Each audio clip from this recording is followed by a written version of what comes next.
people, not let other people talk. But I think that when you're introducing your wife... Yeah, well, I'm recording this argument. This is my wife, Elizabeth. Isn't she lovely? Okay.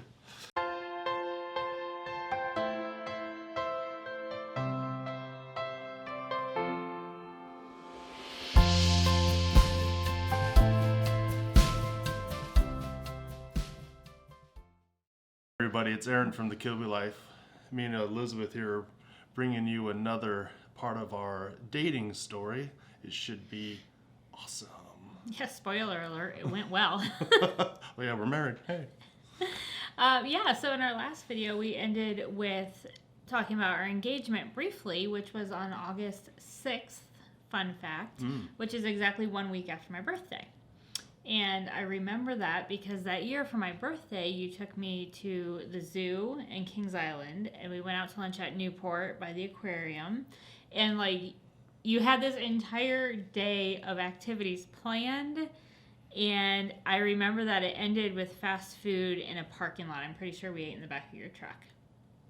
Do you remember that? Yes, I think that was in the parking lot up by the Dayton Mall. Frisch's. Where did we eat Frisch's? I don't know that we actually ate at Frisch's, but we ate something in that parking lot. I don't know. Cool. And cool story, bro. It's important, right? Yeah. But I was like convinced you were going to ask me to marry me on my birthday, ask me to marry you on my birthday, and you didn't. Mm-hmm. And I remember going home being like, okay, we had a fantastic day. Feel like this should be coming. And I was a little bit confused, but still had a great day. But you told me later that you did that on purpose. Well, yeah, because you don't try to get out of an extra present per year. That would just be a jerk move. It's like, well, if you're gonna break up with a girlfriend, do it before a birthday. Before a birthday or before Valentine's Day. I've heard, a bunch of stupid stuff. But no, I just it didn't feel right on a birthday. Yeah. And just in general, I think if I was getting anyone advice, do not ask your wife to marry her on her birthday unless it's like necessary for some reason. I would just say, and so now, I could always say, well, I didn't want to take away a celebration of you and just like double them up, My dad's been complaining about his birthday. It's right next to Christmas. Next to Christmas forever. Yeah, I could imagine.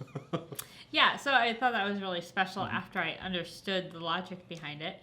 So the next Sunday, I remember we went to church, and then at that time we were doing a youth event in one of our teen centers every Sunday night. It was like a bunch of churches from all over the area coming together to do like this big worship preaching thing.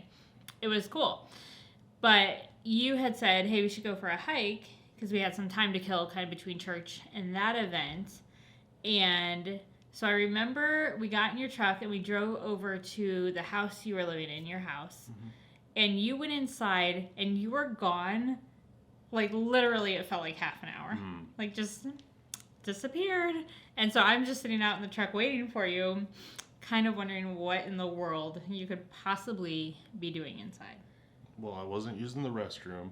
From what I remember, I was talking to my sister because my sister lived with me at that time, and I went in there and I started talking to her. But I was like, do you know what? I think I'm just gonna engage and try to get and see if I can get engaged. Yeah. Because I had a ring burning a hole in my pocket. Essentially, I mean, it was in my sock drawer, but it was up there, and I remember just, when you're getting engaged or trying to plan something.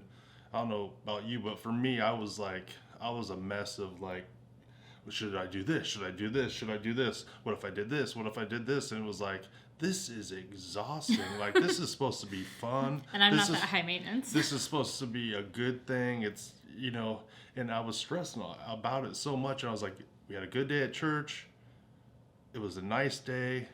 Man, I'm doing it now.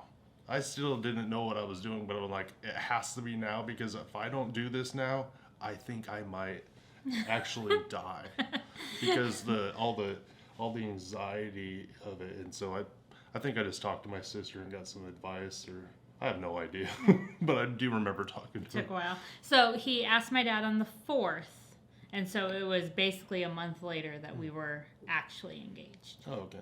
So that happened pretty quick. I assume at some point in there you bought the ring. Do you need a present on the 6th? I think I do. Okay. Every year for all eternity.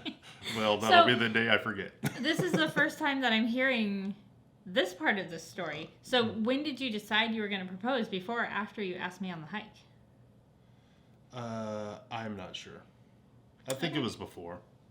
Fair enough. I think I just. I'm always curious about these details. Yeah, which I can't remember that stuff typically, but I was done. I was done waiting. Well. I mean, it was completely selfish. It worked out well for me too. I was just done. It was too much stress. Well, I mean, I think at that point we had been dating for over 2 years. Mm-hmm. It was time. We checked off all the boxes. Becky had gotten married, which, just so we didn't steal any of her thunder. I graduated from school. Not high school, college. College, yeah. So everything that we were kind of like, this needs to happen first had already happened. Fair enough. So what do you remember about the actual proposal? Well, besides my anxiousness, I do remember going to Clifton, and if you haven't been to the Clifton Gorge in Yellow Springs, it's awesome. Beautiful. And it's a good place to hike.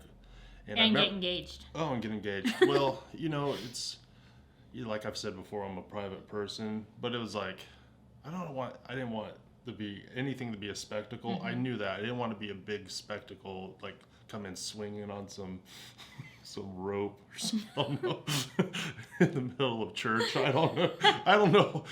That would have been a story. Jump out of an airplane. Yeah.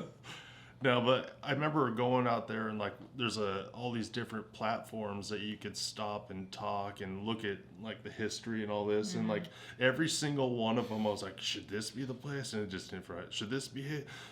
This shouldn't be right. And I was just reminded that I was instigating you a little bit. And I'm like, I don't remember that, but now that you said it, I'm like, yeah, that's exactly what I did. So we get to this bridge.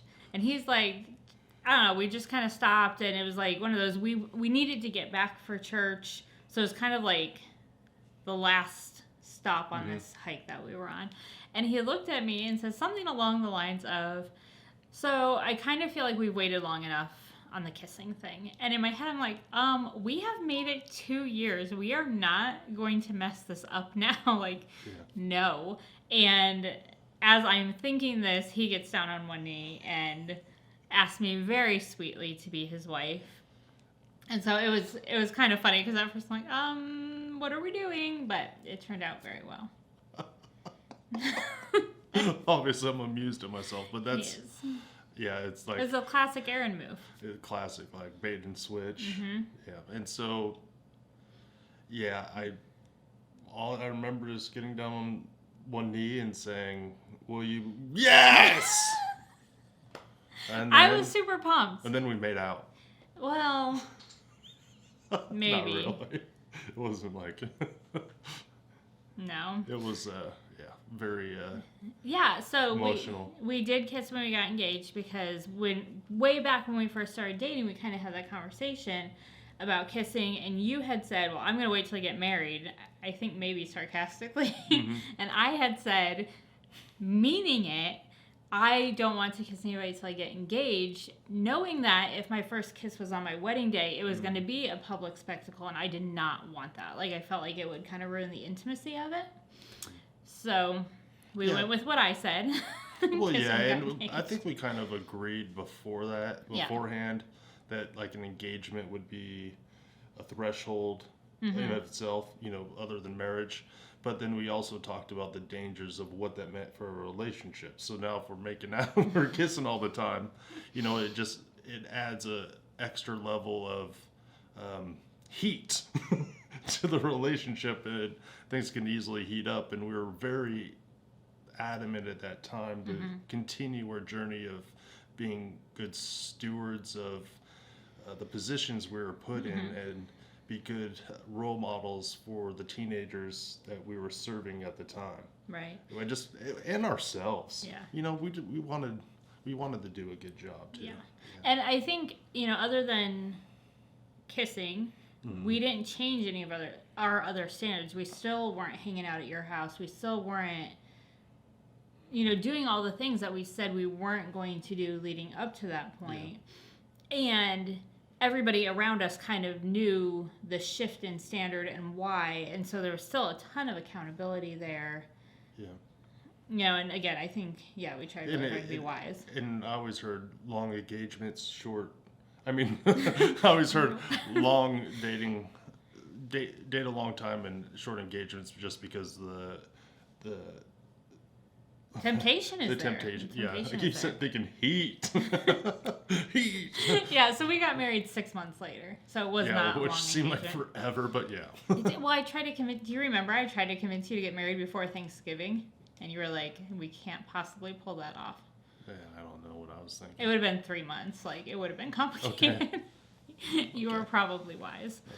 So we've actually gone back to that spot where we got engaged a couple times. We have a picture when the girls were pretty little of them acting out our engagement. Mm-hmm. And we went back there recently with everybody. I think I was after Ray was born and took a family picture on that same bridge. Okay. I do remember trying to get bonus points with the girls. Mm-hmm. I mean, I enjoyed it. Yes, it was super fun. Yeah, so that night after we got engaged, we went back to that event at the teen center. And I remember calling my mom because I wanted to tell her, like, first, obviously, she's my mom, and she wouldn't pick up her phone. And so finally I sent her a picture of the ring, and I was like, yeah, I need you to call me. Like, come on. But we got to share it with the teens that we were working with right away. We called a bunch of our friends on the way back to work. I was probably pretty useless at work that night. I was a little excited. But yeah, so it was a fun celebration right away, just to kind of get everybody that we worked with and everything in one place and just tell them right out of the gate. So. Oh, we're engaged. Look at the ring. Hi.